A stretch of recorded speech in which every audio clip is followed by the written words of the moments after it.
Friends, welcome to முதல் மைதுளி channel. இன்றைக்கி வந்து பலாப்பழம் வச்சு எப்படி கொழுக்கட்டை செய்யலான்னு பார்க்கலாம். அதுக்கு ஒரு அரை கப் ஜாக்ரி பவுடர் எடுத்திருக்கேன்.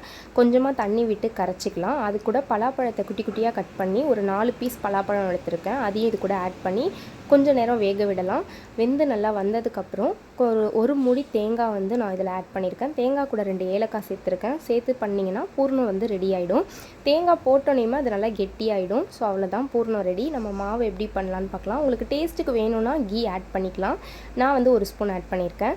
கொஞ்சமாக கொழுக்கட்டை மாவு எடுத்துகிட்டு அதில் வந்து கொஞ்சமாக ஆயில் போட்டுட்டு சுடு தண்ணி ஊற்றி வந்து மாவு பிசையணும். சூடாக இருக்கும். ஸோ ஸ்பூன் வச்சு யூஸ் பண்ணிக்கோங்க. மாவு நல்லா கரெக்டான பதத்தில் இருந்தால் தான் கொழுக்கட்டை நல்லா வரும். நான் வந்து இன்றைக்கி வாழை இலையில் தான் பண்ணேன். தட்டிட்டு உள்ளே அந்த ஸ்டஃபிங் வச்சுட்டு நம்ம ஒரு 8 மினிட்ஸ் வேக வச்சு எடுத்திங்கன்னா சூப்பரான பலாப்பழ கொழுக்கட்டை ரெடி. டேஸ்ட்டு செம்மையாக இருந்தது. கண்டிப்பாக ட்ரை பண்ணி பாருங்கள். எப்படி வந்துச்சுன்னு மறக்காமல் கமெண்ட் பண்ணுங்கள். தேங்க்யூ, பாய்.